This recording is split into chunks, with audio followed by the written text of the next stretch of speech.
made by some outside governments and organizations to relieve some of the sanctions and to free up money or funding in the coming months. What will be our position?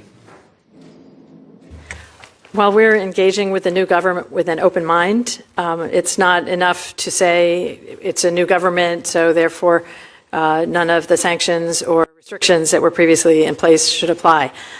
We will continue to look for signs of actual implementation.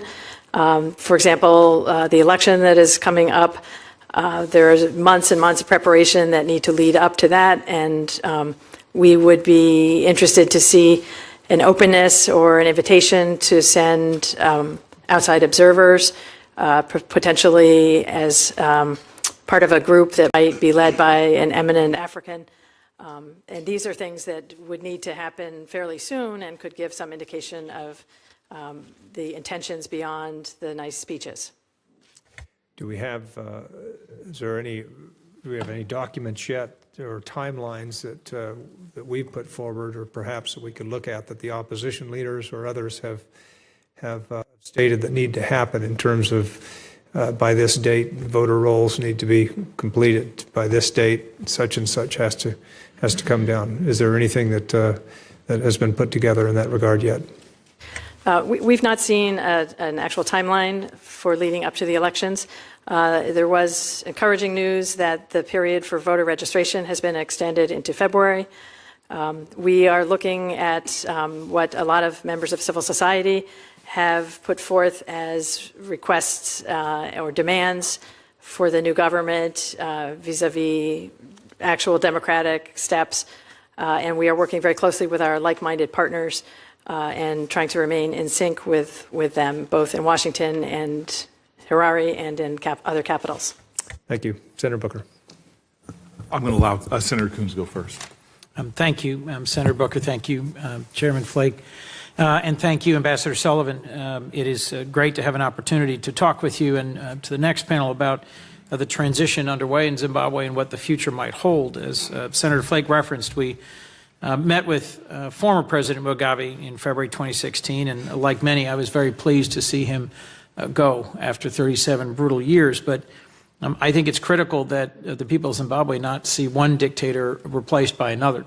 And so I, for one, am reluctant to see us take any steps to lighten or relieve sanctions or other international restrictions on loans or partnership until we see, as you suggested in your testimony, concrete steps by the administration of Emerson Mnangagwa and any successors. So walk me through three things, if you would. What are the key milestones for us to watch for to get a sense of Emerson Mnangagwa's capacity and willingness to enter significant reforms? Thank you, Senator. As far as governance goes and respect for human rights, we would like to see immediate implementation of freedom of expression that has been lacking for decades in Zimbabwe, freedom of assembly. We are looking also for a free and responsible media, including social media, the preparations for the elections, as I mentioned, anti-corruption. I believe they've given a 90-day window for people to return ill-gotten gains as an amnesty. Will that happen? Will corruption be pursued in an impartial way, in an apolitical way? How will things progress in terms of rule of law and due process? Those are on the governance side. On the economic side, the country is crumbling under crushing debt. We also have a very low doing business environment there that is a deterrent. So we'd like to see an improved investment climate. Since investors vote with their feet, they are watching very closely because there are potential opportunities there. But investors want to be able to repatriate their earnings. Right. And again, the rule of law and a level playing field will be very important in the economic sphere as well. In addition, in the security sector, we would like to see the security sector earn the trust of the citizens, and that would include police reforms. I was struck that the budget request for this year for Zimbabwe, if I understood correctly, dropped almost $60 million from the previous year and included no request for democracy and governance programs. It's my expectation that there might be some reprogramming request or some increased willingness to partner with the robust civil society and free press that you referenced. What sort of role do you imagine that USAID and the State Department should play in the run-up to free and fair elections if we are genuinely making progress? All of our influence is not necessarily tied up with the dollar figure, but to address that point, we do have some flexibility with some regional funds that we could target if we saw an opportunity that looked viable there.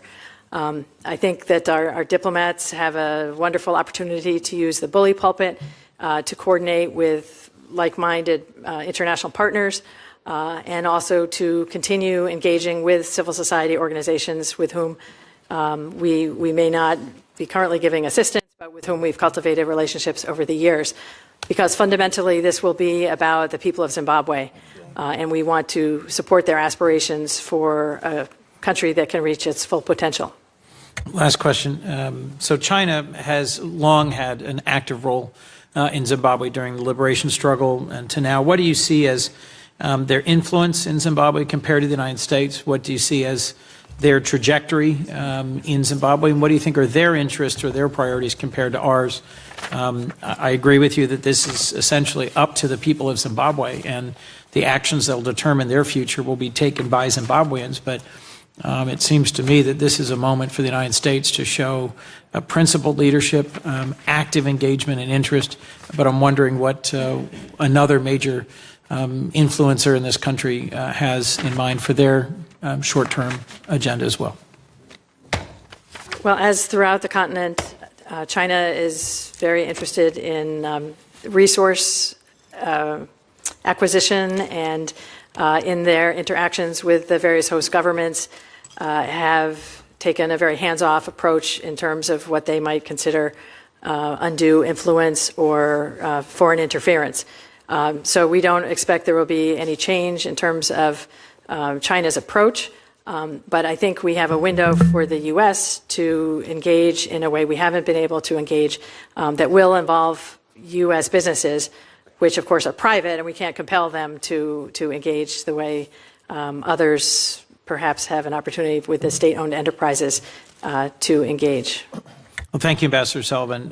Thank you, Chairman Flake. I think you'll see significant and sustained interest from members of this subcommittee and other committees of the Congress as we try and encourage and support a movement towards a genuinely open and democratic society in Zimbabwe. Thank you. Thank you, Senator Coons. Senator Udall.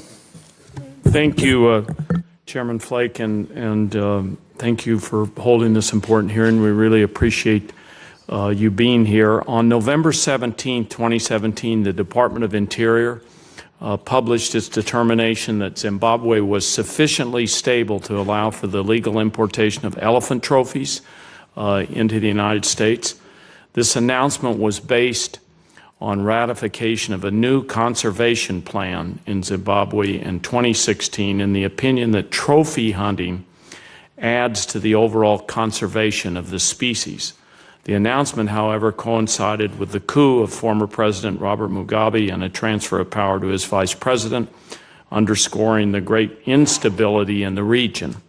Because of these events, the president tweeted that he would put the policy on hold, which I appreciate very much.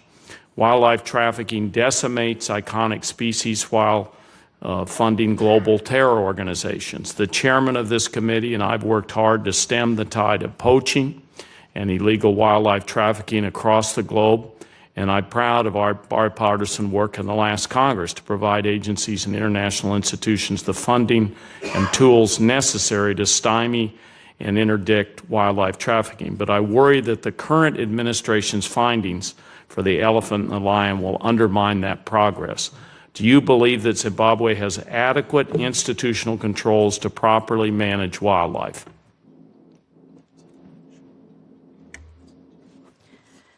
That decision is currently being reviewed at the Fish and Wildlife Service in the Department of Interior. As far as the stability or not at the moment, we are taking very much a wait-and-see approach, but we're not sitting on our hands, staying home. We're engaging actively with members of the new government, with civil society, with other influential actors on the ground. So I think the answer to that would be it's too early to say what the level of stability is. And do you believe that in this period of upheaval, the government can regulate hunting of iconic species, including lions and elephants, in a manner that will prevent illegal wildlife trafficking? While there has been upheaval, there also seems to be a great deal of continuity if you look at the cabinet that is currently in place. So at this point, again, I would say that we're going in with our eyes wide open, and this remains an area that we look at in terms of U.S. policy and also what it might mean to the Zimbabwean ecotourism industry, and they're looking for diversification of the economy. They have an opportunity to increase the 50,000 or so American tourists who go there. And so we're just going to have to wait and see regarding their ability to manage. And this might be part of security sector reforms that we could potentially look at. Yeah, thank you for that answer.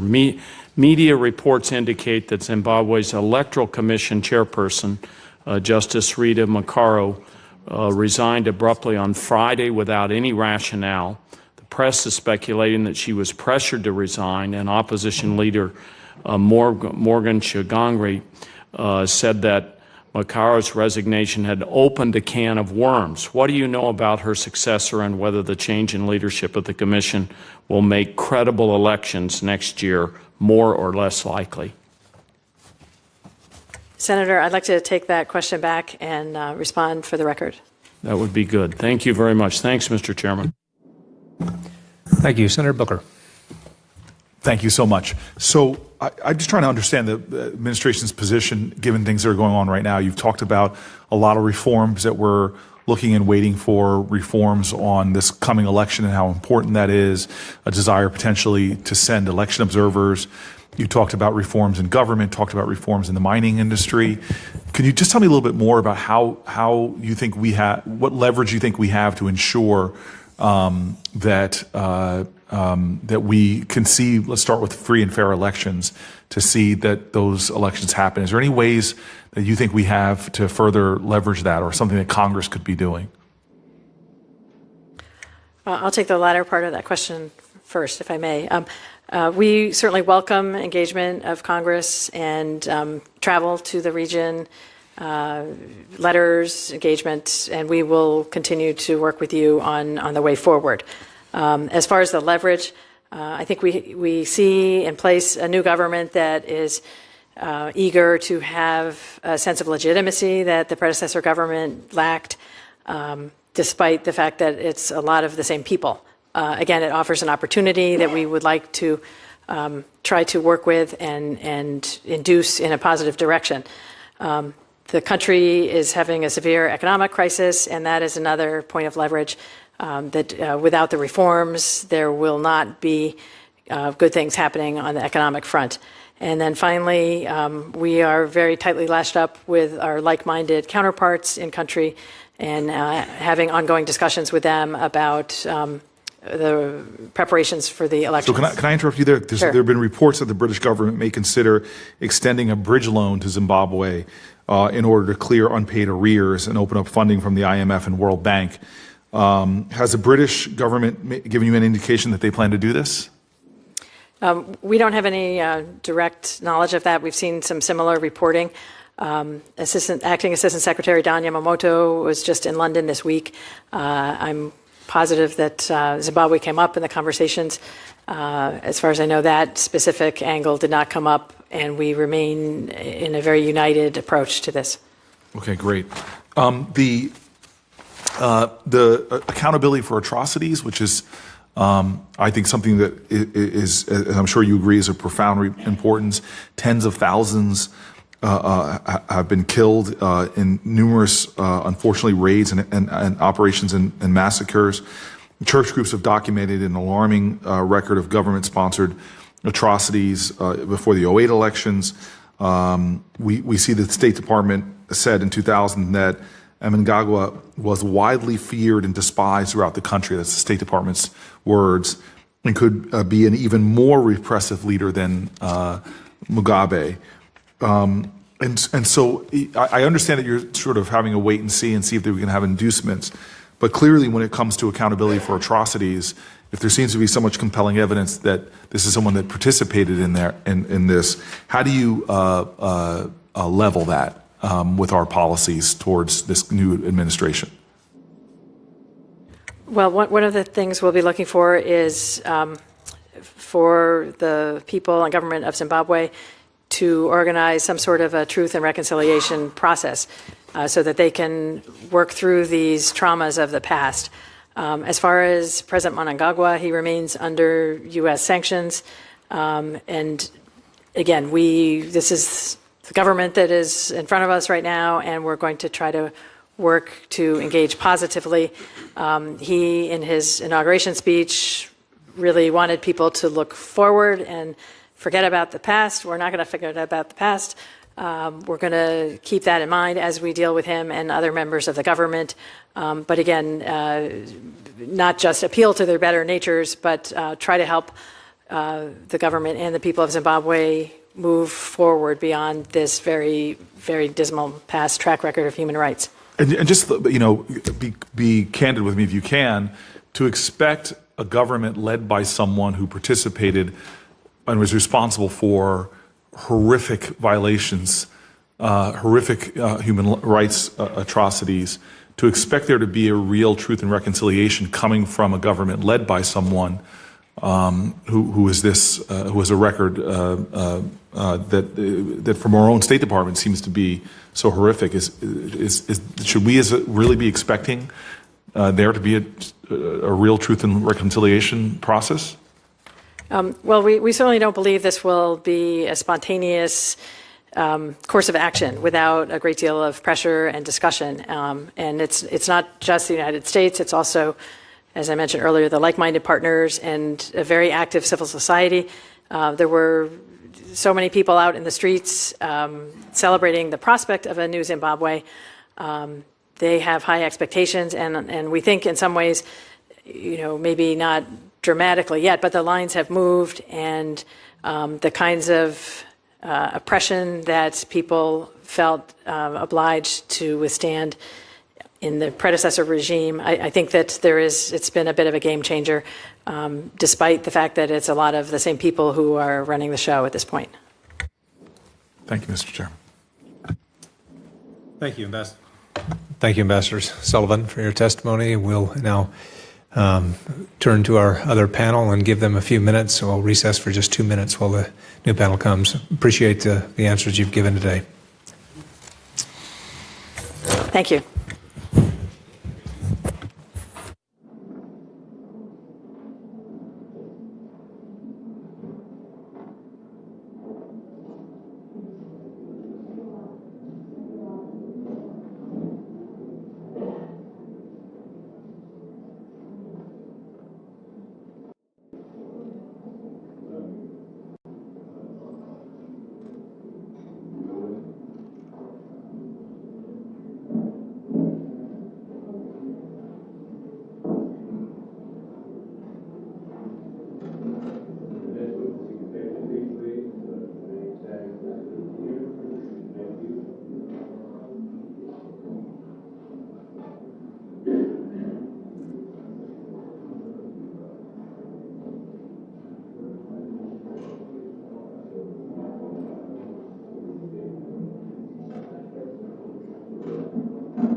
This hearing of the Senate Foreign Relations Subcommittee on Africa and Global Health will now come back to order.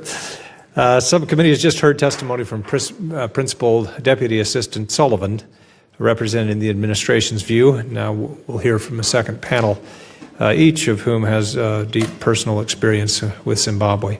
In this group, we have an award-winning journalist, a former government minister, and an NGO activist. All have raised their voices in opposition to Robert Mugabe and the Zimbabwean government using different platforms. All have deep roots in Zimbabwe. Two of the witnesses were in Zimbabwe during the military takeover. One is a former constitutional lawyer. Two have been human rights attorneys. All have strong personal interest, obviously, in Zimbabwe's future and are using their unique talents to raise awareness of the issues and to change lives in Zimbabwe. First, we'll turn to Peter Godwin, award-winning journalist, best-selling author, documentary filmmaker. He's written extensively about his own experiences growing up in Zimbabwe and of human rights abuses committed under Mugabe's leadership with the support of the new President Emerson Mnangagwa.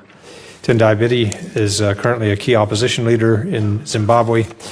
He served as Zimbabwe's Minister of Finance from 2009 to 2013 as part of the Government of National Unity. He was the Secretary General of the Movement for Democratic Change and is now President of the People's Democratic Party. As a former finance minister, Mr. Biti is uniquely poised to address economic and corruption issues in Zimbabwe. Last but not least, Diwa Mavingar is the Southern African Director of the Africa Division of Human Rights Watch. In 2012, he co-founded the Zimbabwe Democracy Institute, a public policy research think tank in Harare. Mr. Mavingar was also in Zimbabwe during the military takeover, updating a wide audience via Twitter on the events there. With that, we'll recognize Mr. Godwin. Thank you, Chairman Flake, Ranking Member Booker, and other members. Thank you for inviting us and for being interested in Zimbabwe in a world where I'm sure you have many other things to distract you right now. Just before dawn on November the 14th, General S.B. Moyo of the Zimbabwe National Army went onto state television to announce that Robert Mugabe was under house arrest. Mugabe's 37-year reign, he was Zimbabwe's only leader since independence in 1980, was over. Zimbabweans soon poured out onto the streets to celebrate. Mugabe had been unseated by an internal faction fighting within his ruling ZANU-PF party. It wasn't primarily ideological or even ethnic.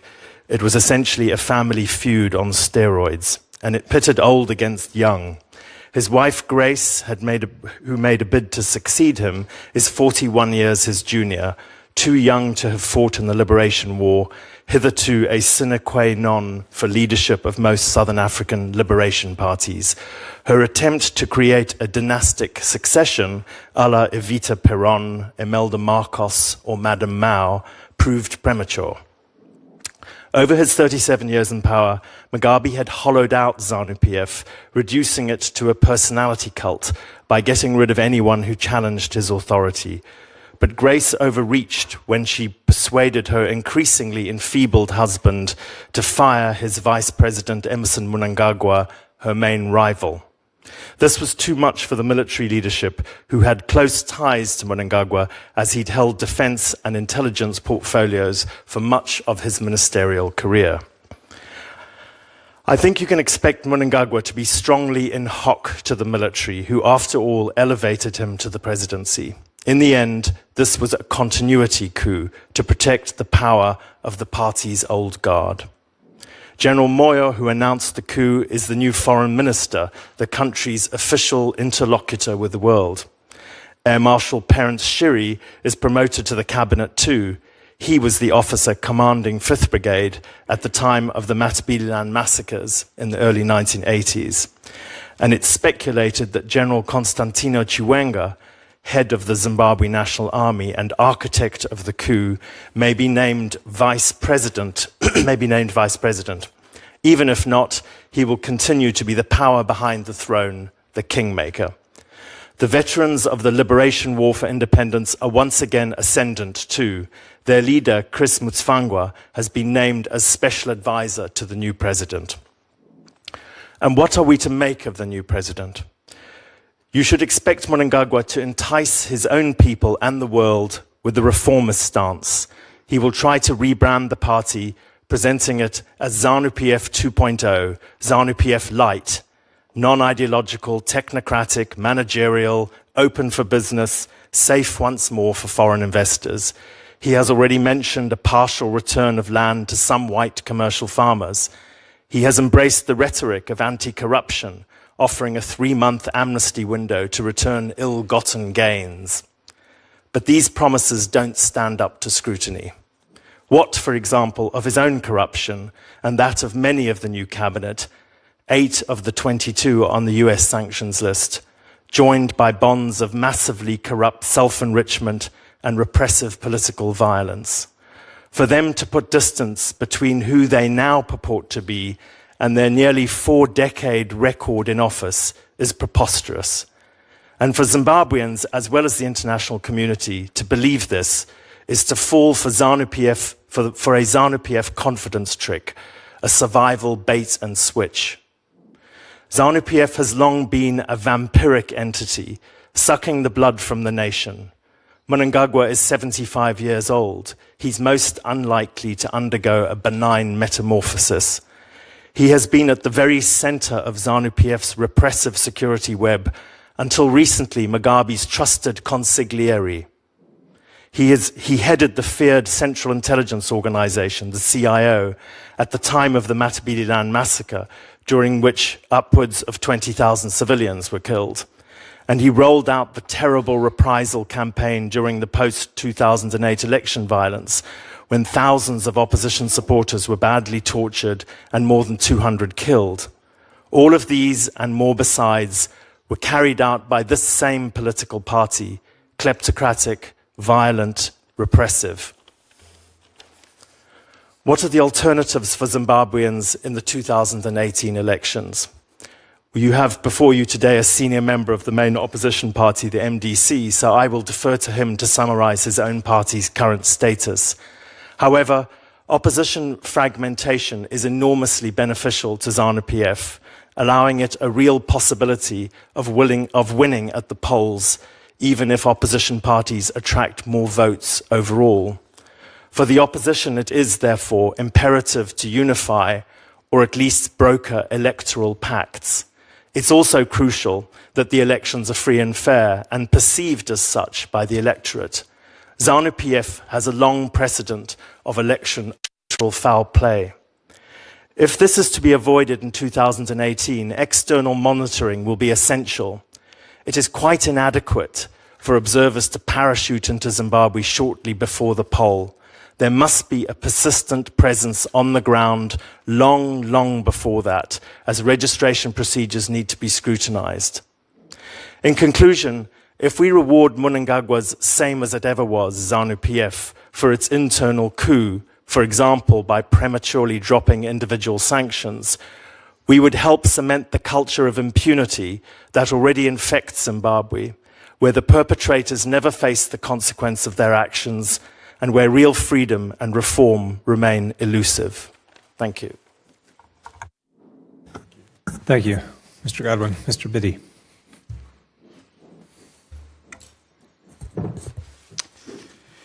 Thank you, Chairman Fleck, Ranking Member Booker, and other members of the subcommittee. I come here with my colleagues from the opposition alliance known as the MDC Alliance. I travel with Honorable Nelson Chamisa and Mr. Jacob Ngarivumwe. We thank you for inviting us to this great center of American democracy. The 14th of November 2017 began a series of major life-changing events in Zimbabwe that will forever redefine the political and constitutional landscape of our country. On that day, military tanks invaded the streets of the capital, Harare, and in the early hours of the 15th, the military captured Zimbabwe's broadcasting houses and made it clear implicitly that the executive was no longer in control. On 18th November, hundreds of thousands of Zimbabweans marched alongside military personnel in the streets of Harare and Bulawayo and demanded the resignation of President Mugabe. On 21 November, in the middle of impeachment proceedings in Parliament, President Mugabe quietly, if not inelegantly, announced his resignation. With President Mugabe's departure, Zimbabwe now faces an uncertain future, but one which presents real opportunities for reconstructing, rebuilding, and refabricating a new Zimbabwean story and a new Zimbabwean society. Without a doubt, the 37 years of President Mugabe's rule were a sad story of capture, coercion, corruption, poverty, and delegitimization. Zimbabweans lived in fear under a system that paid no respect to their rights and a system that saw continuous impoverishment and suffering, loss of livelihoods amongst ordinary citizens.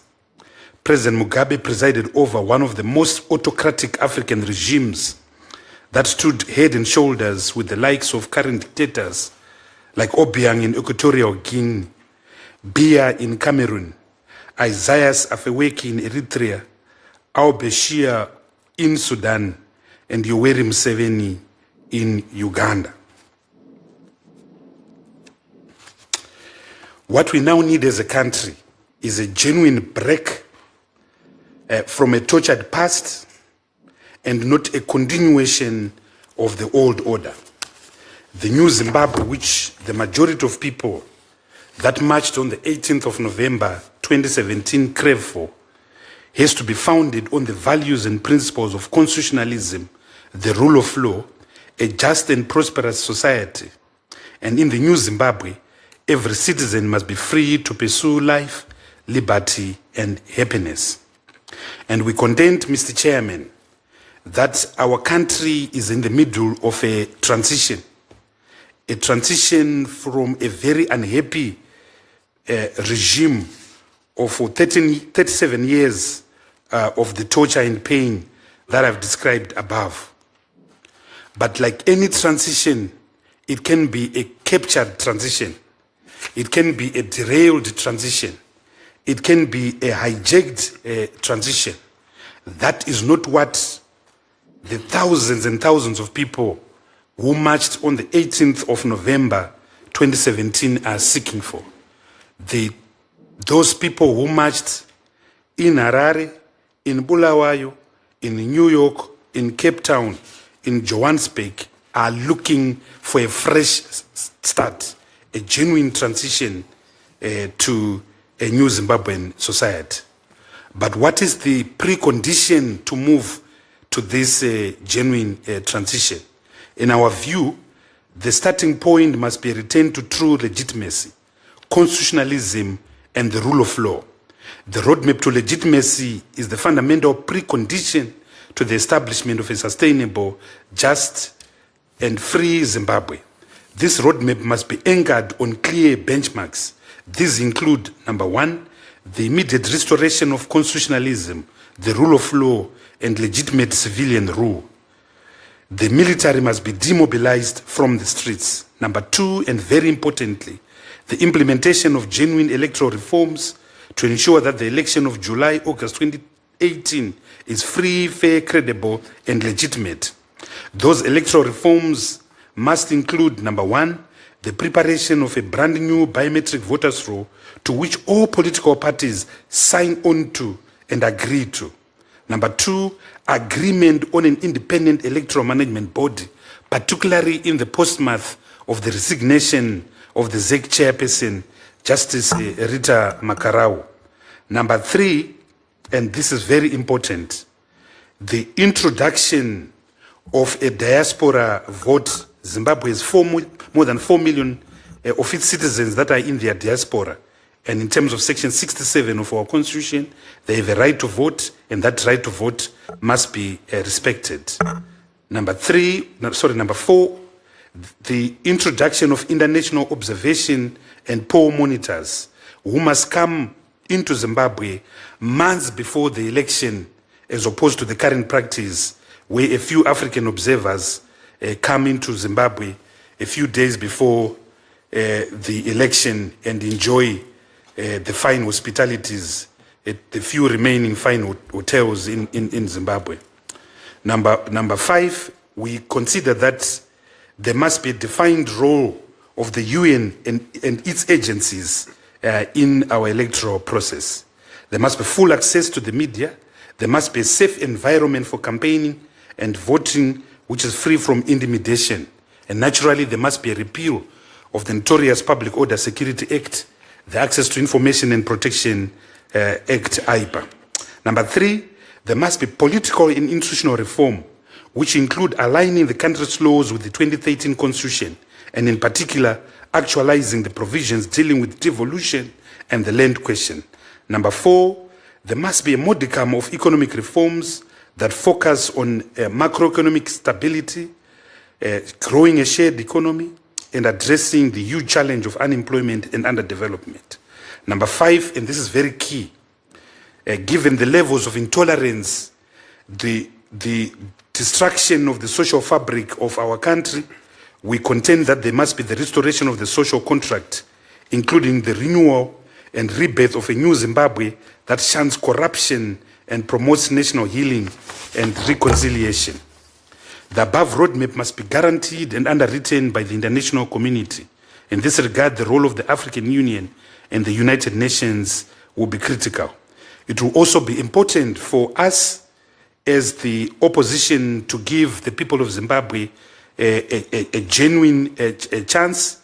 It is important that we continue with the path of unity that we've demonstrated and are demonstrating back at home, and that we put on the table programs that will address the fundamental challenges facing our people.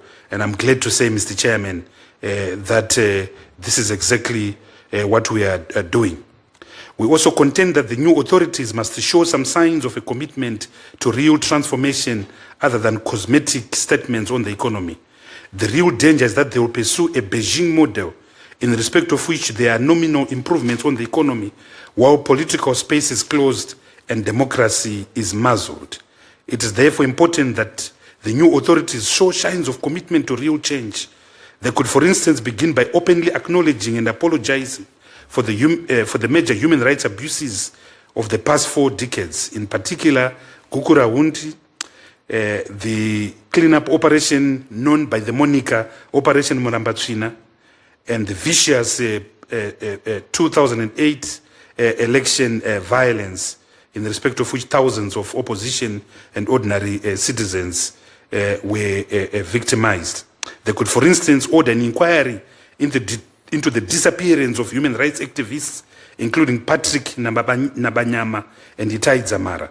They could, for instance, mollify many Zimbabweans by ordering a judicial inquiry into Zimbabwe's missing diamond revenues, estimated to be around $15 billion. Mr. Chairman, we have lost a lot of time in Zimbabwe, fighting amongst ourselves. One hopes that the fresh beam of light that we saw on 18 November 2017 becomes a permanent bright shining star that shows us the path forward.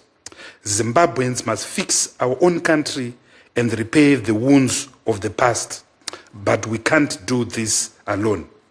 As Zimbabwe begins this quest for transformation, it shall need the support of the international community, including the United States and Congress in particular, at this critical stage.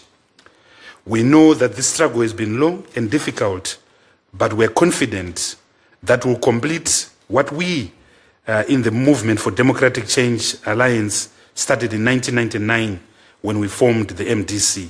I thank you very much, Mr. Chairman. Thank you. Mr. Mavinkar. Thank you, Chairman Flake, Ranking Member Booker, and other members of the subcommittee for giving me the opportunity to testify on behalf of Human Rights Watch at this hearing on Zimbabwe. Mr. Chairman, my testimony will first lay out the human rights situation in Zimbabwe since the military takeover, and then highlight key recommendations to the U.S. government for action to pressed the interim Zimbabwean government to ensure a rights-respecting environment, leading to democratic, credible, transparent, and peaceful elections and political stability thereafter. Following the military takeover, Robert Mugabe resigned as president on November 21, and on November 24 was replaced by his former deputy Emmerson Mnangagwa, who has his own long record of human rights violations. In his inaugural speech, Mnangagwa confirmed that elections will take place in 2018 as scheduled, but did not address critical issues, notably security sector, media, electoral reforms necessary to ensure credible and fair elections. As reports of the military, of abuses by the military since the takeover began to emerge, the excitement and euphoria that many Zimbabweans had greeted the end of Mugabe's rule quickly fizzled out to be replaced by uneasiness and uncertainty. Allegations are rife that between November 14 and 24, the army arrested and detained a number of Mugabe's associates without providing information about the arrests or places and conditions of detention. Since the military takeover, soldiers have not returned to the barracks, but instead are now involved in policing on the streets. This is the same military that has been credibly implicated in rights violations against the general population during the Mugabe years. On November 24, High Court Judge George Chiweshe ruled that the military intervention that led to Mugabe's ouster was lawful under Zimbabwe's constitution. Whatever the merits of the ruling, the judgment could embolden the military to carry out further incursions in Zimbabwe's political or electoral affairs in the future. The highly partisan stance of Zimbabwe's military leadership, particularly without meaningful security sector reforms, significantly reduces the chances that free, fair, and credible elections can be held. There is urgent need ahead of the elections for Zimbabwe's Constitutional Court to review Judge Chiweshe's ruling and ensure that members of the security forces observe strict political neutrality. Failure to ensure a professional, independent, and non-partisan role of the security forces may make it difficult to deliver elections needed to put Zimbabwe on a democratic, rights-respecting track. Following the military takeover, the leadership of the Southern African Development Community, SADC, called on all stakeholders in Zimbabwe to peacefully resolve the nation's political challenges. SADC leaders also welcomed Mugabe's decision to resign, pledging to support the 2018 elections. While the African Union initially condemned the military takeover, the regional body later welcomed Mugabe's resignation. The AU and SADC have yet, however, to address the need for the new administration to design a roadmap for democratic elections and the political neutrality and non-interference of the security forces in civilian and electoral affairs of the country. In early December, the European Union ambassador to Zimbabwe, Philip van Dam, said the EU will not provide significant new funding to Zimbabwe until the country holds free, fair, and credible elections. Human Rights Watch is of the view that full re-engagement with the Zimbabwean government should be based on firm commitment from the interim administration in Harare that they will institute measures that will ensure tangible and long overdue democratic and electoral reforms. A key benchmark for increased US government engagement should be an independent assessment of the environment in which the 2018 elections are conducted and the transfer of power to an elected civilian government. It is important now that the military leadership publicly announce its commitment to credible, free and fair elections and that it respects the outcome of the elections.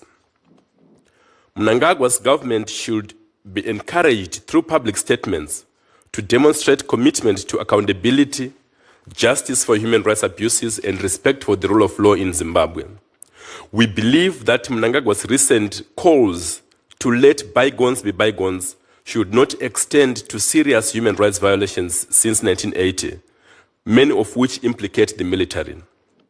like the Gukuraundi period from 1982 to 1987, when the 5th Brigade Army Unit carried out widespread human rights abuses, including the torture and unlawful killing of an estimated 20,000 people. Military abuses in 2008 elections, as well as the military abuses in the Marange diamond fields in the east of the country. Currently, the Zimbabwe Electoral Commission, which is charged with overseeing the 2018 elections, is dominated by partisan state intelligence and military officials. Electoral reforms should start with making the Zimbabwe Electoral Commission independent and professional. The Commission is compiling a new voters register. Unlike countries like Botswana or Mozambique, which guarantee the diaspora vote, Zimbabwe does not provide or implement the diaspora vote unless in diplomatic missions. The Mnangagwa government should also take steps to amend or repeal repressive laws that exist and that had been used under the Mugabe government. Our key recommendations to the U.S.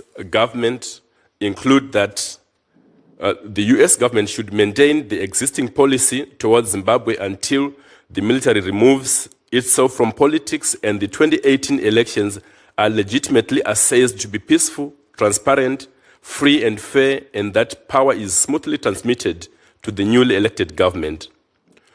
Press through public statements and support to non-governmental organizations in Zimbabwe for the accountability and justice for past serious abuses and respect for the rule of law. Urge the Trump administration to make Zimbabwe's transition a priority in the region and work closely with the SADC to press Zimbabwe's political leadership to ensure the political neutrality of the security forces, impartially investigate and appropriately prosecute alleged abuses by the military, and provide for the timely and sufficient deployment of domestic and SADC-led international observers to promote credible, free and fair elections in Zimbabwe. We also urge the U.S. administration to provide direct financial and technical support to the government that comes to power through credible, free and fair elections, and that is committed to strengthening democratic state institutions that promote the rule of law, good governance and human rights. Mr. Chairman, my sincere thanks once again for the opportunity to address this subcommittee, and I'm happy to respond to any questions that the committee might have. Thank you. Thank you. Thank you all for your testimony. I'll start with questioning Mr. Godwin. Mnangagwa has made a few changes that are an appeal to populism, I guess. He's gotten rid of the big motorcade that the president traveled around in. Will this work? Is he a charismatic leader? And how were the celebrations in the streets? Should they be interpreted as we're glad Mugabe is going, or we're glad Mnangagwa is coming back? I think the great tragedy of the jubilation that you saw, as Tendai Biti was referring to, not just in Harare and other places in Zimbabwe, but in cities around the world where there's a considerable Zimbabwean diaspora, is that what those celebrations showed primarily, or almost exclusively, was a huge relief that Mugabe had gone after 37 years, that you'd had this kind of cold hand of the stasis on this nation. It had no other leader. I felt like it was almost coming out of some kind of Stockholm syndrome, where you'd been chained to the radiator in the basement, and everybody came out into the light blinking and were enormously relieved. And I felt bad at the time for being curmudgeonly and saying this is going to be misinterpreted as a vote of confidence in Mnangagwa. People were jumping on the tanks and saying this is great. And the iconography of it all, outsiders could be forgiven for interpreting it as though it had been a people's revolution. And it wasn't. I mean, the people were bystanders, we were spectators. People showed their huge relief at Mugabe's departure, but these weren't celebrations in favor of Mnangagwa or even the army, although people in the short term were grateful that the army had been the crowbar that got Mugabe out. And these messages got mixed in those very early days, and I think to some extent we were all caught up in the kind of just, you know, in the relief of the moment when you've been under one authoritarian figure for that long. And it is my enormous regret now that we didn't hold back, and for the regional institutions in particular, for the AU and for SADC and for South Africa and for the international community to withhold any kind of recognition and whatever till some of the things we've all been talking about were achieved, because that was our moment of greatest leverage. Now, we in many respects, and I mean, I cop to being pessimistic here, it's my view that we've gone back to the status quo ante. Now, it's possible that Mnangagwa, who, for if I'm not mistaken, for at least 2 occasions was unable to win his own constituency, was not a charismatic leader, was a backroom person, kept a very low profile.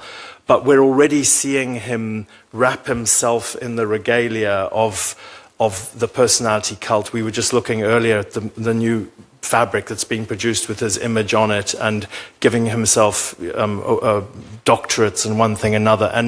And you see people rushing to where power is. So I don't think we can hope that he'll be, that somehow in his lack of charisma originally, that there'll be some room for maneuver there. I doubt it. My problem with all of this is that if you look at the history of Southern Africa, in every single country in Southern Africa that has fought an anti-colonial liberation war, where that liberation party then comes into power, not one single one of those parties have ever lost power. So you've still got Frelimo in Mozambique, the MPLA in Angola, SWAPO in Namibia, ANC in South Africa, and ZANU-PF in Zimbabwe. And having been in the liberation war has such a strong validation for a political party that it's extremely difficult for them to be eased aside in a general democratic way, a bit like Castro in Cuba or something. This is that opposition parties find it very difficult to get that same validity. So I mean, I think that you'll see very quickly that Mnangagwa will secure his position both as a head of ZANU-PF and as a president of the country. Thank you. Mr. Beattie, Zimbabwe's economic recovery will require resolving about a $10 billion debt. When should the international community restart debt relief discussions and the lending process? What are the benchmarks? When should this happen? Thank you, Mr. Chairman. I think that on one of the issues that the country needs to address is self-evidently the issue of a collapsed economy, an economy in respect of which 95% of our people are not employed, an economy in respect of which since 2012, we have been on a downward spiral, an economy in respect of which our current account is totally skewered, our capital account is totally skewered, and there's no livelihoods for people. People are suffering. So the economy needs to be addressed as a matter of urgency. But it's quite clear that one of the major stumbling blocks around the economy is the issue, number one, of domestic debt. We have a crippling domestic debt and a budget deficit that is in fact over 15% of total expenditure. They propose to reduce that to a mere 4%, but this is going to be a challenge. There's no question that we have to walk the talk as a country. There's no question that the key benchmark here, the key precondition is how we conduct the 2018 election. The 2018 election is going to be a major test on whether or not we can move away from the past 37 years of corruption, capture, and coercion into a new order, into a new Zimbabwe. So a lot will depend on the next election.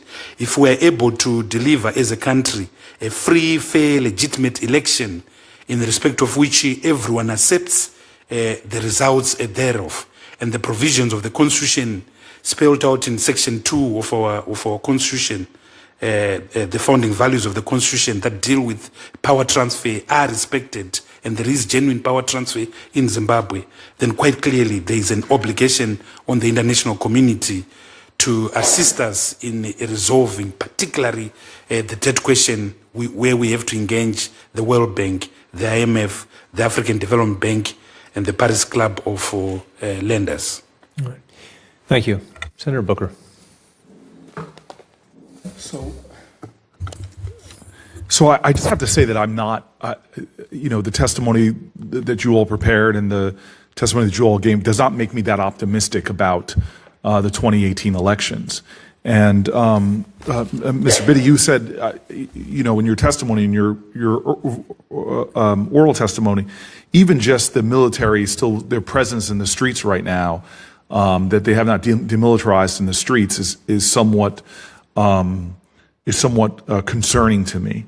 The massive amounts of corruption that I've read about and that you all have written about and spoken about, the perversion of the mining industry that's going on right now, the self-dealing, the protectionism of a government that may have changed its principal figure, but really has not changed the players, many of them who are under United States sanction already.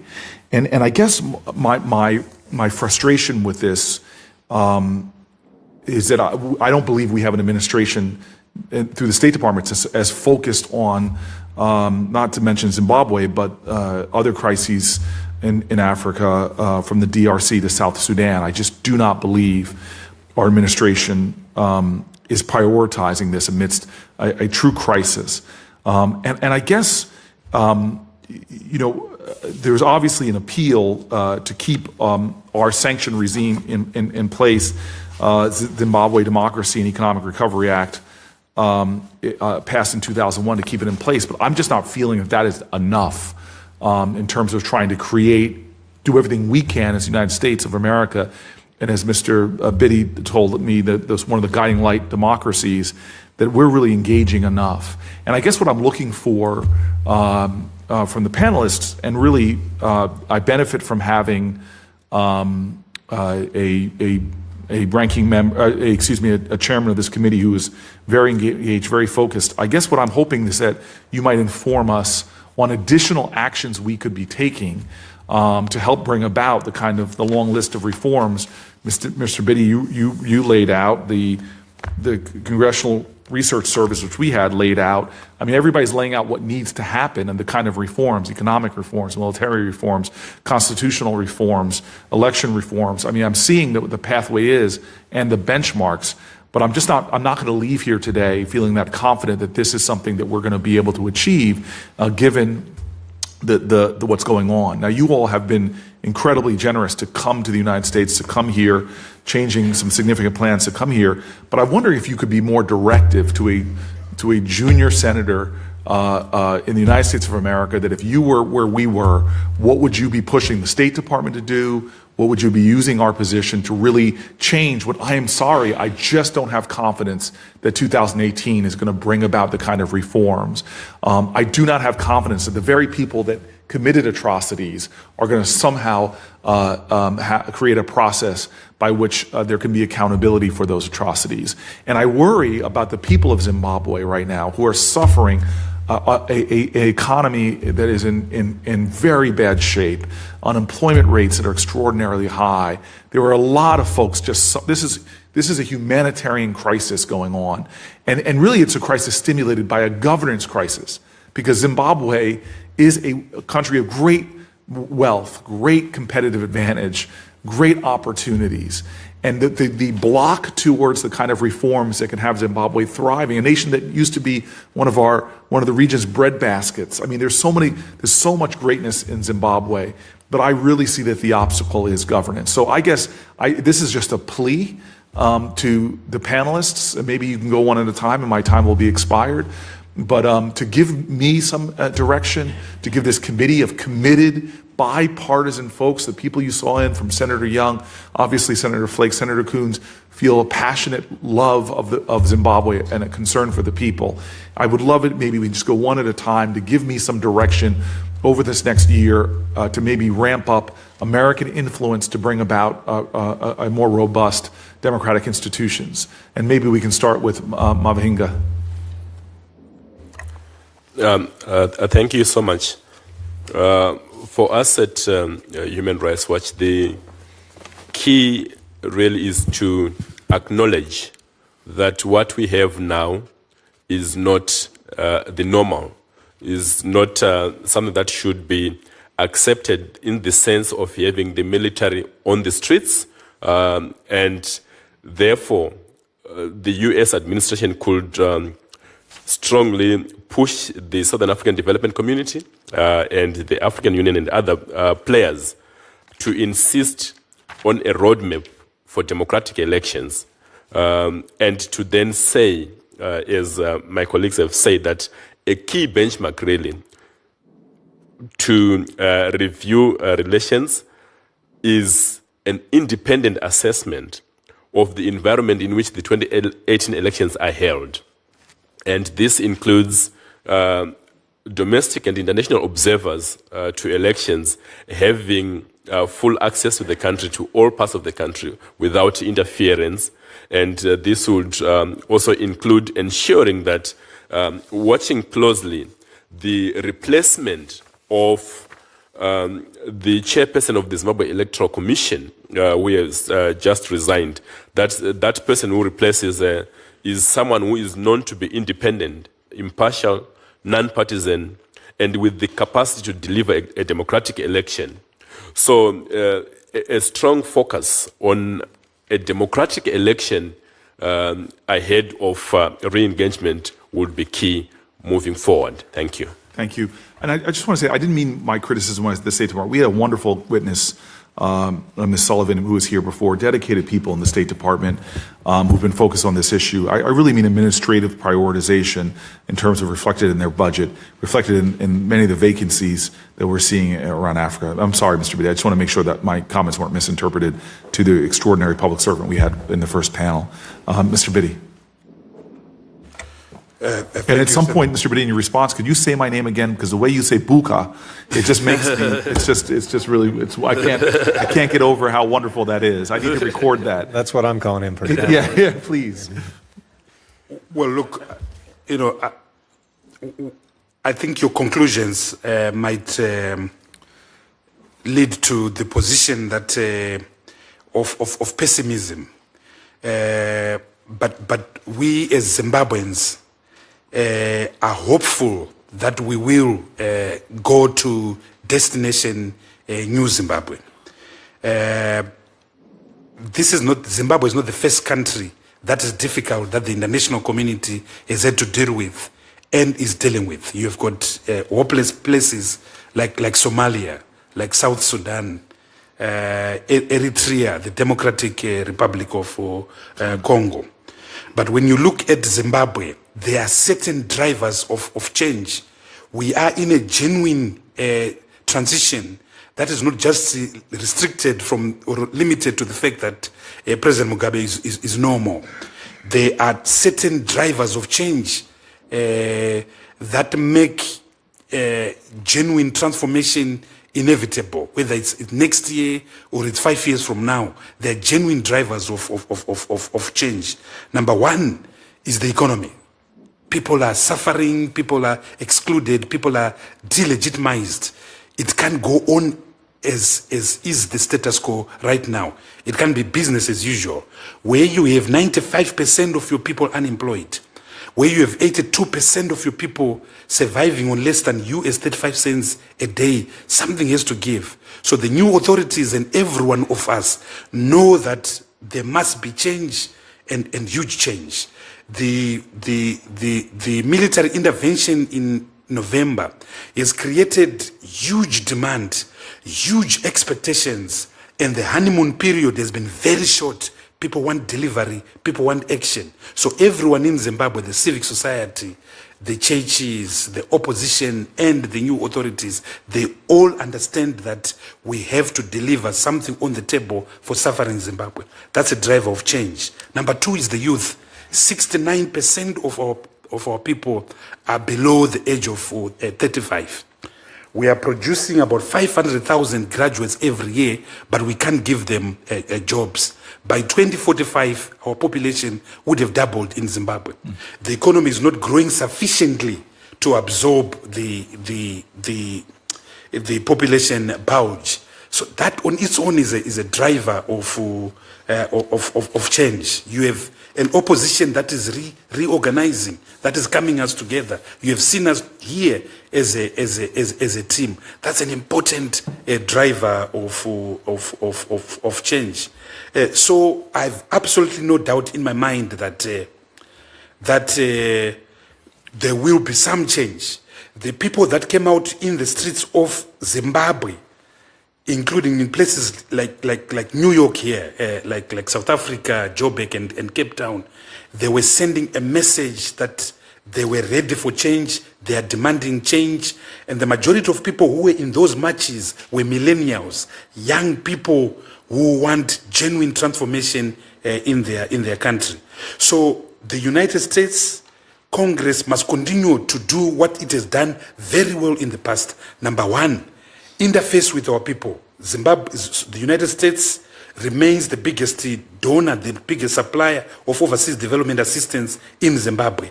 You are very active in our health sector, for instance. You used to call it humanitarian plus. That support must continue because it's interfacing with our people.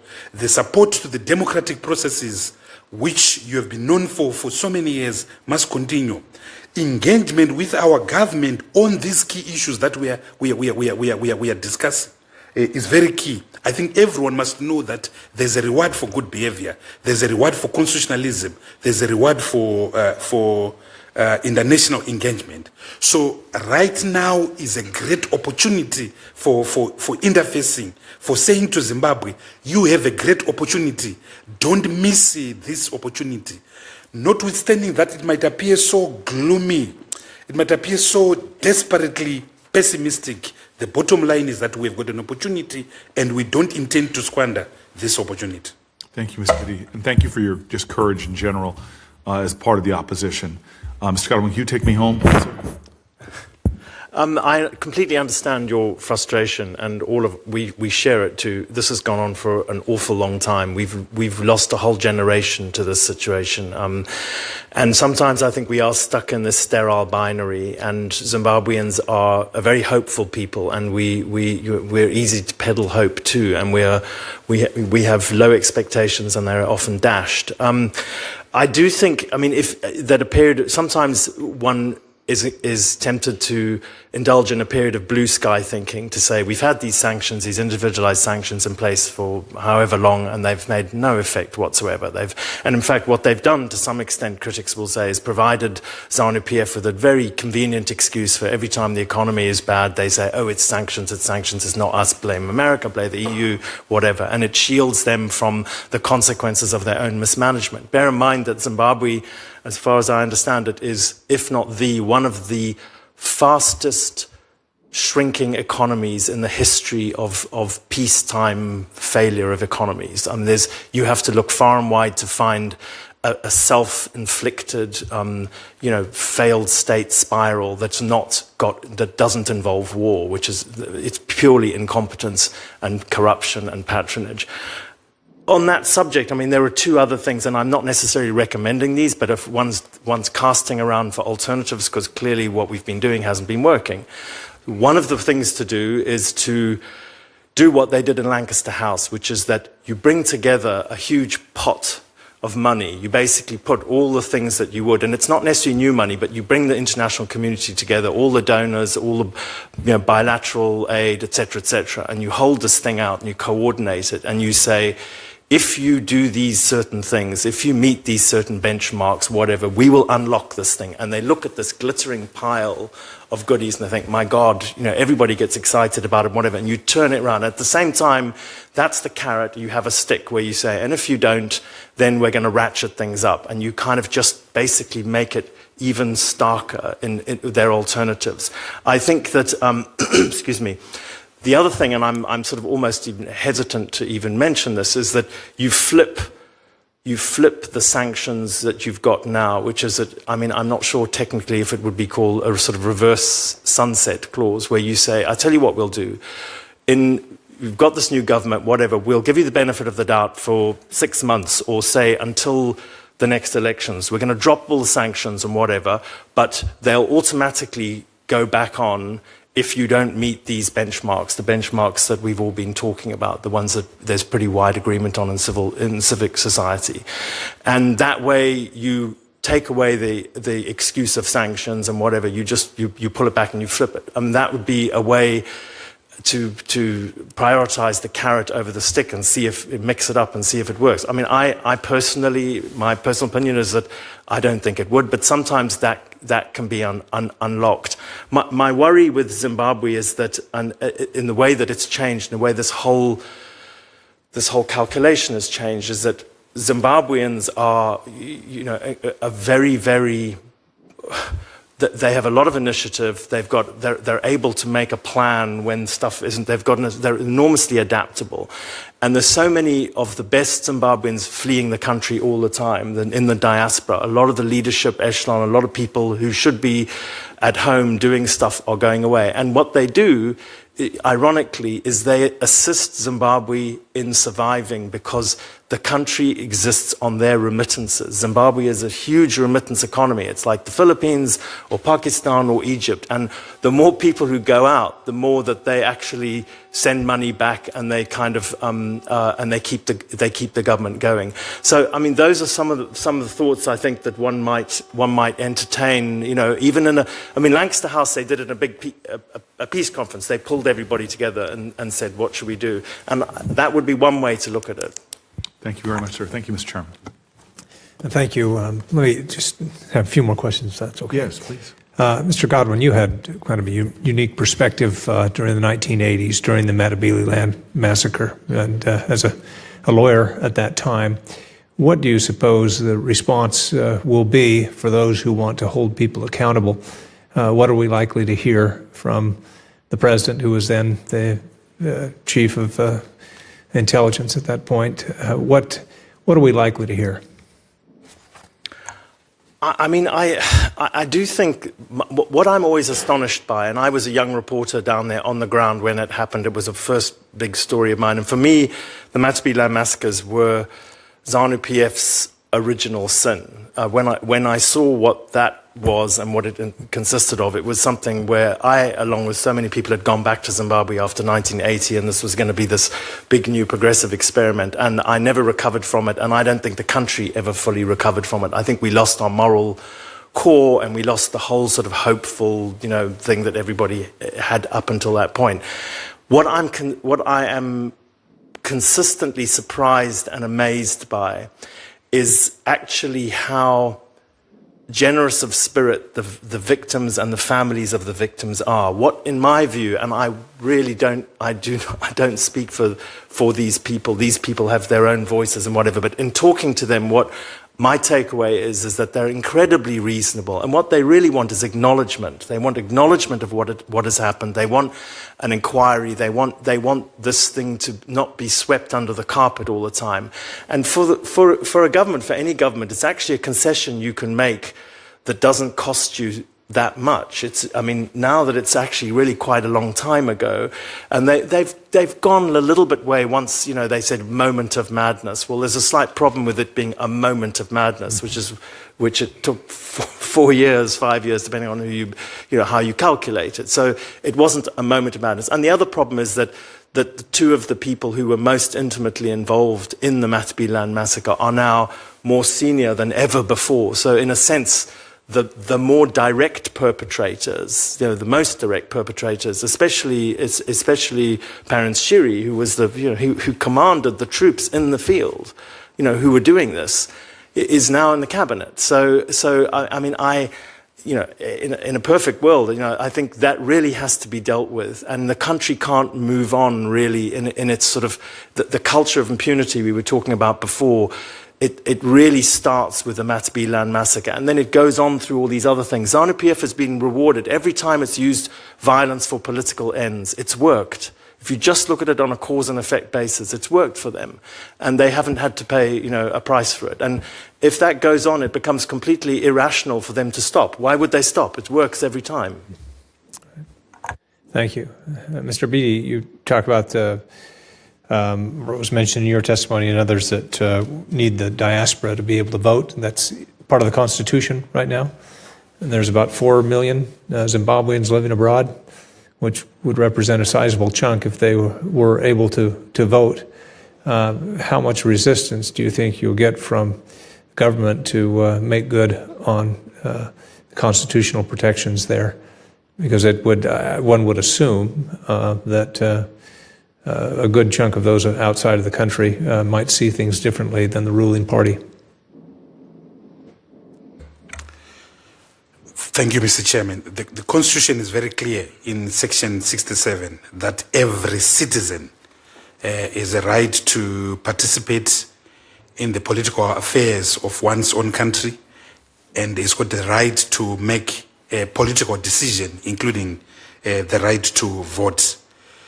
This provision in the Constitution we took from the South African Constitution, where there is a judgment, a judgment that says the diaspora is a right to vote.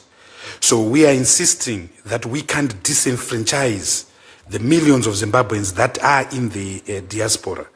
In the past, there's been a serious resistance by the government, by the authorities, against the enfranchising people in the diaspora. The major argument and the major understated premise has been that people in the diaspora are deemed to be opposition, but that's neither here nor there. We have to empower and enfranchise Zimbabweans abroad. There's also been excuses around the costs associated with this exercise. But if you look at the models used by other African countries, including South Africa, including Mozambique, for instance, to name two examples, voting centers are simply set up at embassies. So the citizen would have to travel. In the case of the United States of America, one travels to Washington, D.C., one could travel to New York. So logistics cannot be an excuse for denying the right of people to vote. But what is key in all the benchmarks we have spoken of, all the reforms we have spoken of, it's important that they are time-bound. It's important that they are time-lined. It's important that these reforms are smart so that they are meaningful and substantive. And it's important that that the United States engages, that there is incentive and reward for any effort towards a good behavior. But it's also important to speak out against transgressions and non-compliance. And I restate my point that we are at a critical juncture where important decisions can be made for our country. And indeed, it will be a very sad day if the excitement, the joy, the jubilation, the exhilaration that we saw on the 18th of November 2017 is a hijacked one, is a captured one, is a lost one. We have a duty as Zimbabwean leaders to ensure that we fulfill the expectation that was expressed in the streets on the 18th of November 2007. Thank you. Mr. Mavinkar, how free is the media now in Zimbabwe? I should say prior to the coup and then now after, what changes have been promised, if any? What needs to happen with regard to a free and independent media? Thank you, Mr. Chairman. When the military takeover occurred on November 15. The day before, on November 14, Human Rights Watch was in Harare to speak out on the abuses around the media, particularly police abuses. The arrest of a number of journalists, police harassment, detentions of journalists was rife.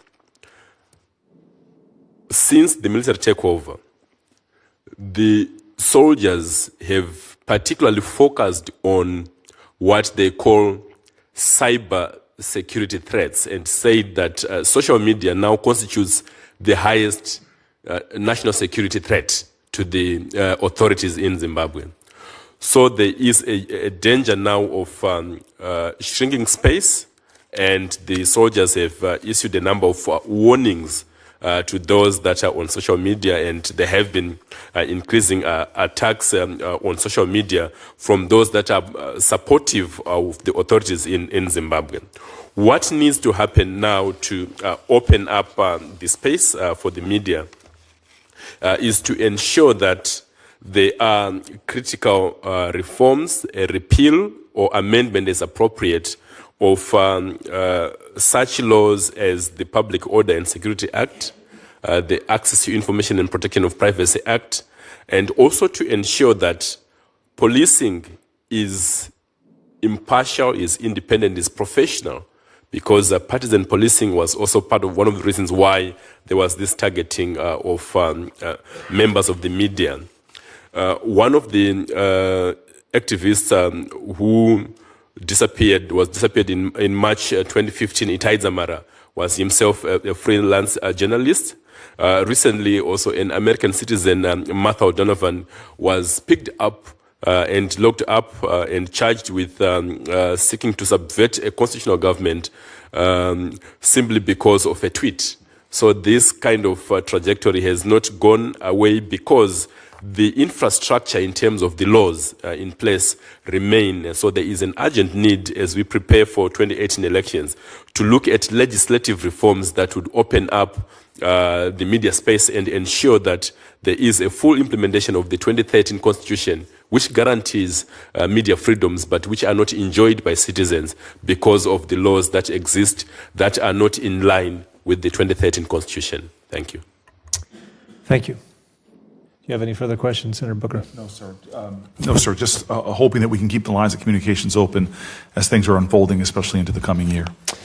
Well, thank you. I want to say thanks to all the panelists again for rearranging your schedule and travel times, and it's very much appreciated. And we will certainly call on you again if we can in terms of assistance to us as we formulate policy where we can be helpful. And appreciate the interest in this subcommittee. Appreciate the partnership that we have. As Senator Booker said, this is not a partisan issue. Our response to Zimbabwe and our hope that we can have a brighter, more democratic future. So thank you. And with the thanks to the committee, this hearing stands adjourned.